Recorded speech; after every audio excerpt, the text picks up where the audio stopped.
Eh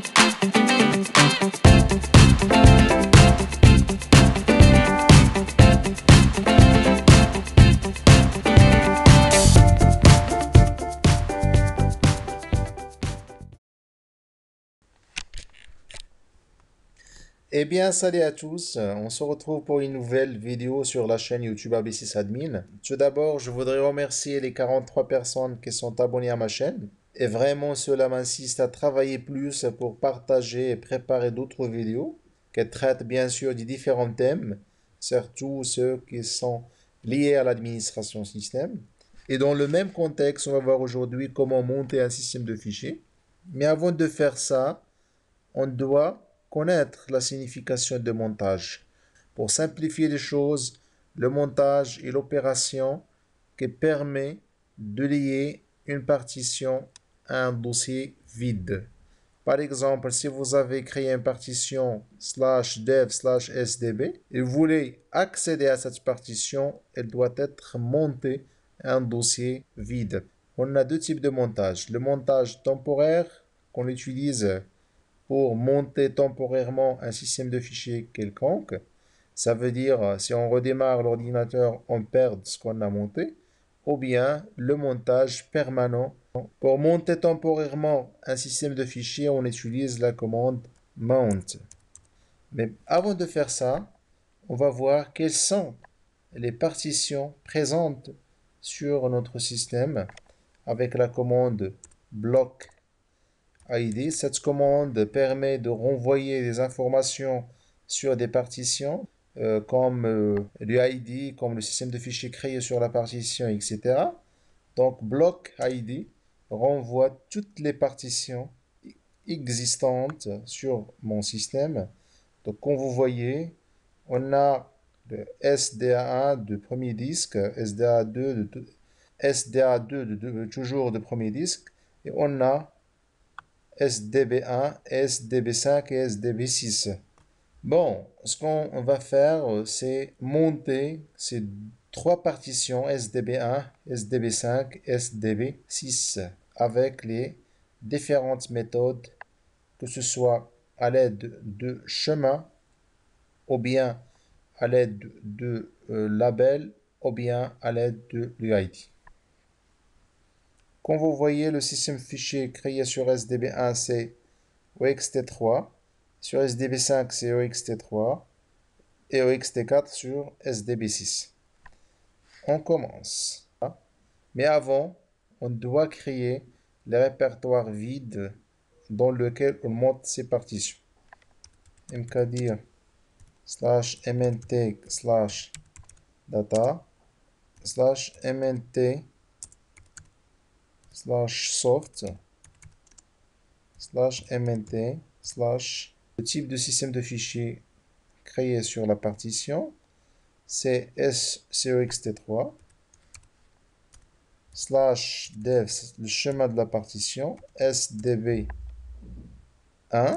dans /mnt/data. Maintenant, pour utiliser le label, on doit créer, ou bien on doit attribuer un label à la partition avec la commande E2label. Bien sûr, vous pouvez attribuer aussi une étiquette ou bien un label à la partition au moment de création du système de fichiers, que ce soit à l'aide de MKFS ou bien de MKOutufs, etc.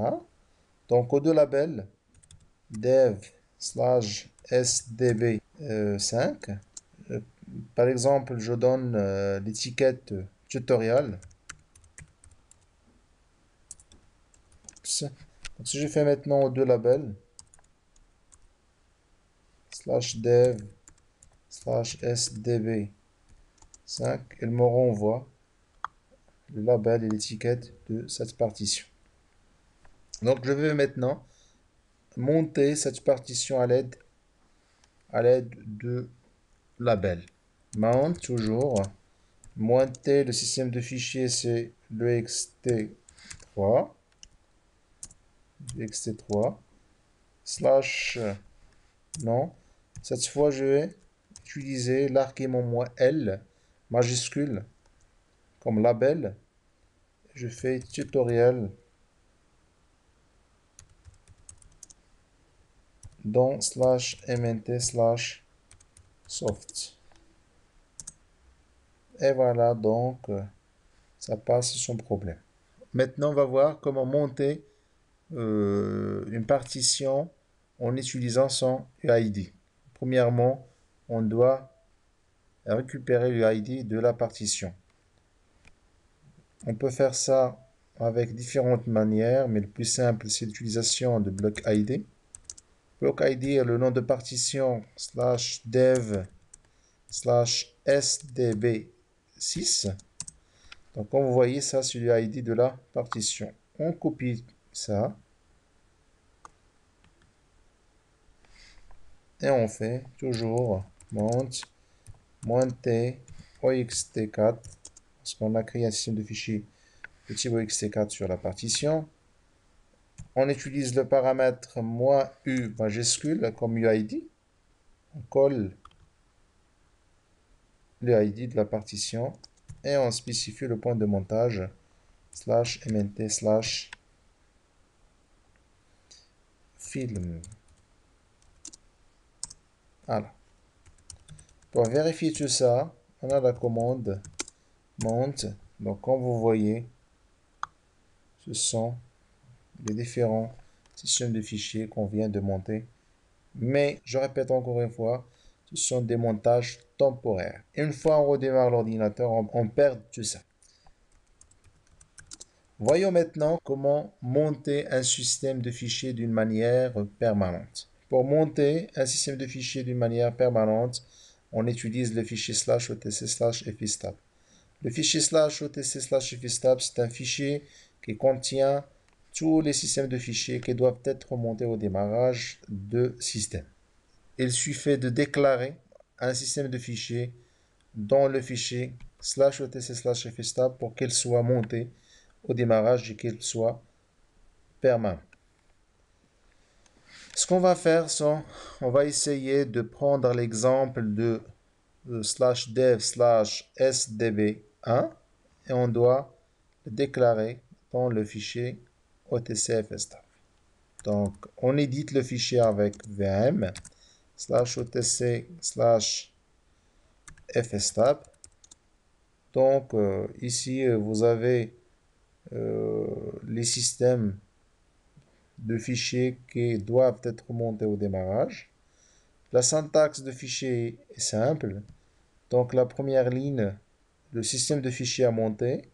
Soit on utilise le chemin comme on a fait pour monter temporairement un système de fichiers, soit on utilise le nom, soit on utilise le ID, soit on utilise label. Donc, la première colonne contient le système de fichiers à monter. Deuxième, c'est le point de montage. Troisième, c'est le système de fichiers. Le quatrième, les options de montage. Les options de montage, ce sont les opérations qu'on peut effectuer sur le montage. Par défaut, on a default. Default regroupe plusieurs options qui sont dev, rw, exec, asynchrone, auto et SID, now user. La signification de ça, on peut le trouver dans le manuel de la commande mount. On a deux chiffres. Le premier, il y est à la commande fsck qui spécifie l'ordre de vérification du système de fichiers. Deuxième chiffre, il est à la commande dump qui spécifie est-ce que ce système de fichiers sera vérifié au démarrage, sera sauvegardé au démarrage ou bien non. Donc ça c'est la syntaxe fstab. Donc insert et on ajoute la déclaration slash dev slash stb1 tabulation le point de montage slash mnt slash retour data tabulation oxt 3 tabulation default Comme on a dit, default, ce sont les options par défaut qui regroupent RW, qui signifie que le système de fichiers soit en lecture et écriture. Aussi, virgule auto, ça veut dire système de fichiers peut être monté à l'aide de la commande mount-a. Il y a aussi dev, ça veut dire système de fichiers permet l'interprétation des fichiers spéciaux de périphériques, que ce soit de type caractère ou bien de type bloc. Il y a aussi euh, exec, ça veut dire le système de fichiers permet l'exécution des fichiers binaires. Il y a aussi asynchrone, A5, voilà. A5, ça veut dire toutes les entrées-sorties sur le système de fichiers seront asynchrones. Il y a aussi no user qui signifie que seul l'utilisateur root qui peut monter et démonter ce système de fichiers. Donc ce sont les paramètres par défaut. Qu'est-ce que ça veut dire? On peut utiliser defaults ou bien ces options séparées par des virgules. Tout simplement default. Tabulation, on spécifie l'ordre de vérification. 0, ça veut dire à ne pas vérifier au démarrage. Espace 0, c'est les systèmes de fichiers qui seront sauvegardés au démarrage par l'outil dump. 0, ça veut dire à ne pas sauvegarder. Donc on enregistre tout ça avec wqlon. Et voilà. Qu'est-ce qu'on va faire maintenant?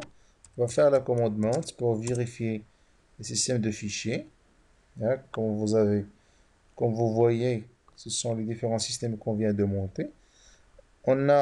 Ce sont les fichiers, ce sont les systèmes de fichiers montés temporairement, mais on a ajouté ce montage dans le fichier /etc/fstab.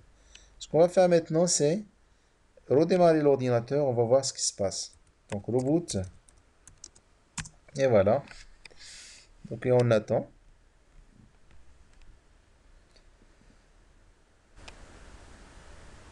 Alors, après le redémarrage de l'ordinateur, on lance la commande mount. Donc, comme vous voyez, on a la partition dev sdba montée dans /mnt/data. Donc ça, c'est grâce à la déclaration qu'on a fait dans le fichier /otc/fstab. Voilà donc c'est tout ce qui concerne le montage d'un système de fichiers dans Linux. C'était avec vous, Hicham Aboulaïnei. Je vous remercie d'avoir suivi cette vidéo. Pour plus d'informations, vous pouvez visiter le site que vous trouverez à la description de cette vidéo. Merci beaucoup et à bientôt.